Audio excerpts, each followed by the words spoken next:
Welcome back, dear students. After simple fruits, now in this lecture we are going to study the aggregate fruits. So aggregate fruits has been characterized by the fruit is a branch of fruitlets developing from single flower with polycarpillary apocarpous pistils or the ori. So here these aggregate fruits has been developed from a single flower with apocarpous ori, and each fruitlet in a bunch is known as etario. So according to the nature of fruitlets, these fruits are known by different names. So here in this diagram we can see the etario of berries, for example Artabotrys, where it possesses a bunch of fruitlets which is known as the etario. So these fruits are developed from single flower with multicarpillary apocarpous ori. Here the carpels are free, so we say it is a apocarpous, and according to the nature of fruitlets, these fruits are known by the different names. So here the first one type in the aggregate fruit we are going to study, that is the etario of berries. So fruitlets are single seeded berries that are grouped on a thalamus. So this is the thalamus or the axis on which the fruitlets has been grouped. Here each fruitlet is single seeded. Fruitlets are separate, for example Artabotrys, Ashoka, or it may be or they may be fused to form a composite structure, for example Annona. So here this is the diagram of etario of berries, for example Artabotrys, that is Ashoka. So where the fruitlets are grouped on a thalamus or the axis, each fruitlet is single seeded berry, fruitlets are separate. So this is the photograph of Artabotrys, where we can see the fruitlets which are separate. Each fruitlet is single seeded berry and that has been grouped on a thalamus. So the type of the fruit is the etario of berries, which belong to the aggregate fruits. So aggregate fruit that has been developed from a single flower with many carpels, polycarpillary apocarpous ori. Okay. So because of which the ori are separate, it forms the fruitlets. Ori are separated, here they are free, so because of which the fruitlets has been formed, that is developed from a single flower. So it has been attached on a single peduncle. So this is a single peduncle. These fruitlets are separate and each fruitlet is single seeded.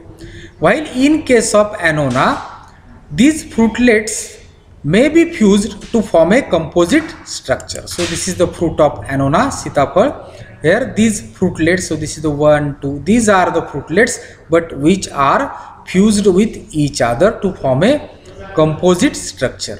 While in case of Artabotrys, the fruitlets are free, they has been grouped on a thalamus. In Annona, the fruitlets are grouped on the thalamus but these fruitlets are fused to form a composite structure, for example Annona.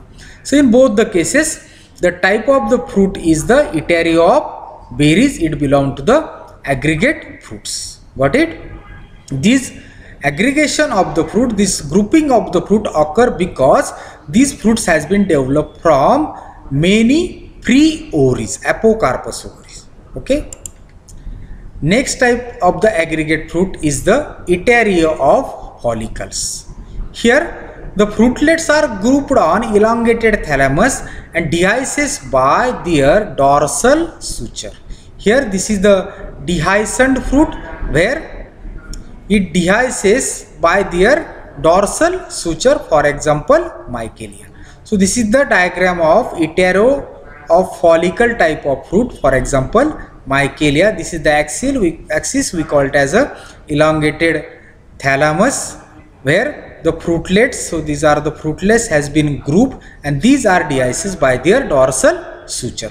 So here this is the photograph of Michaelia fruit where the fruitlets has been aggregated into a group that has been arranged on an elongated straight thalamus, and these are dehisced by their dorsal suture. So this is the dehiscence of the fruit that has been takes place by the dorsal suture. This is the dorsal suture. So dehiscence, that is the break opening of the fruit, has been occur by their dorsal suture. For example, Michaelia, here the fruitlets are grouped on elongated thalamus and dehisced by their dorsal suture. The type of the fruit is Itario of follicles, belong to the aggregate fruits. Third one type is the composite or multiple fruits. So what are the characters? These develop from many flowers or from an entire inflorescence. So this type of fruits has been developed from many flowers of a same inflorescence, or they has been developed from the whole or entire inflorescence. These fruits consist of many ripened ori, thalamus, inflorescence axis, bracts and perianth. So these are consist of many ripened ori. They also have thalamus, inflorescence axis, bract and perianth. So this is an inflorescence axis. In case of fruit, if it is developed from a single flower, we call it as a peduncle. Here is the inflorescence axis. Here bracts and perianths are also attached here. So as this fruits develop from many flower, it is known as multiple fruit. Multiple, many, that has been developed from many flowers. So there are two important types of multiple fruits. So here one can see the jackfruit, where the fruit has been developed from many flowers or from an entire inflorescence. So here one example, that is the psoriasis. So psoriasis is a type of composite or multiple fruit. Here it is a multiple fruit formed from a spike or spadix inflorescence. So here it is the fruit that has been developed from spikes or spadix inflorescence. The flowers fuse together by their succulent perianth, and the axis bearing them becomes woody or fleshy, forming a compact mass. The example here is the jackfruit. So psoriasis, there are two examples: jackfruit, Phanes, pineapple, that is ananas. So these are psoriasis type of fruits, belong to the composite or multiple fruits. So what happens in psoriasis type of fruit? It is belong to the multiple fruits or composite fruit formed from an entire inflorescence, that is spike or spadix. The flowers fuse together by their succulent perianths, and the axis bearing them becomes woody or fleshy, forming a compact mass. So this is another one example: pineapple, ananas. So this also belong to the psoriasis type of fruit. So one by one we are going to study these two fruits. So first one is the pineapple. So in this fruit, the inflorescence is a spike. The fruit has been developed from the entire inflorescence.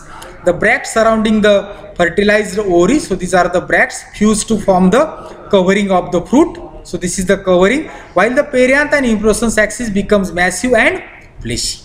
So inflorescence axis, that we call it as peduncle. So it becomes massive along with the perianth and fleshy. The crown of the pineapple may be regarded as a series of empty bracts terminating the axis. So these are the empty bracts that terminate in the axis. Also the fruit wall or the covering, it is also made up of the bracts. So the bracts that surrounding the fertilized ori fuse to form the covering of the fruit, that is the pericarp, while the perianth and inflorescence axis becomes massive and fleshy. For example, pineapple, the type of fruit is the psoriasis. Okay, it has been developed from an entire inflorescence. The type of inflorescence is the spike inflorescence. These are the empty bracts, and here the pericarp that has been formed by the fusion of the bracts that surrounding the fertilized ovary. So these are also the bracts, but they are fused with each other. This type of fruit has been developed from many flowers. Here entire inflorescence has been involved, so it forms a composite structure. It is a multi-flower fruit, so we can say it is a multiple fruit. Okay, psoriasis, for example, pineapple. Another one example is the jackfruit. Here in this fruit, the ovaries and floral envelopes of several flowers in a spadix inflorescence are all united, forming spiny covering of the fruit. So this spiny covering of the fruit has been developed from the spadix inflorescence. Here the floral envelopes of several flowers that we seen in the spadix inflorescence are united to form the covering of the fruit, that is the pericarp, while edible part of the fruit is the perianth. So here if you see the covering of the fruit that has been formed by the fusion or the union of several flowers.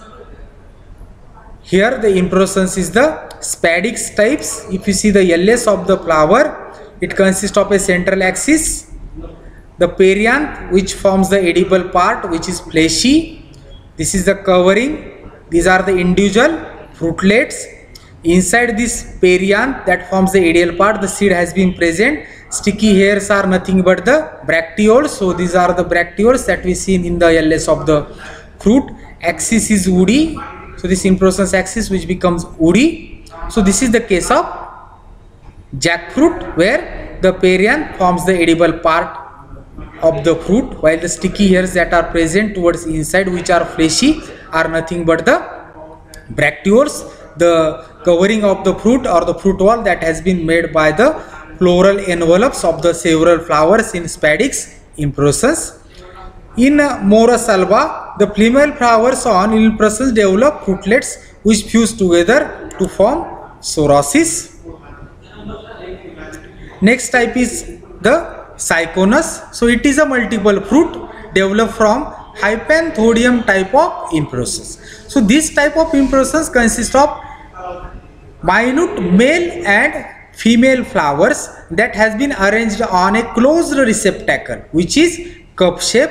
So here we can see the Syconus type of fruit, for example ficus, word, umber, pimple, anjeer. So all are the ficus fruits that possesses ficus plant that possesses the Syconus type of fruit. Here this is the fruit that possesses an opening called as the ostiole. Here this is a closed receptacle in which the minute male and female flowers has been arranged. The female flowers develop fruitlets or achenes.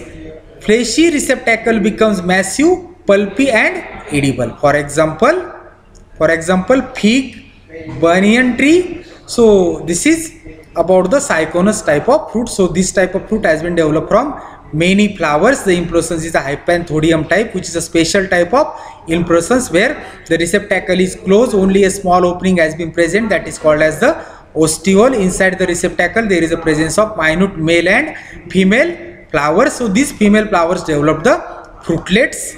That individual fruitlet, it is known as the achene.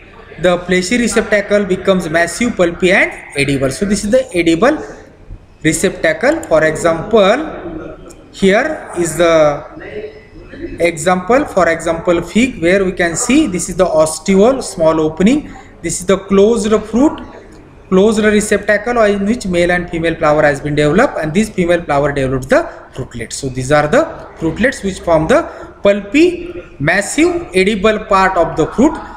For example fig. Okay, so this is the Syconus type of fruit. So this is all about the fruit, which is the important reproductive part of the plant. So here we finish the morphology, the chapter 2, morphology of the reproductive part. Okay, so this is overall for today. Stay home, be safe. Thank you.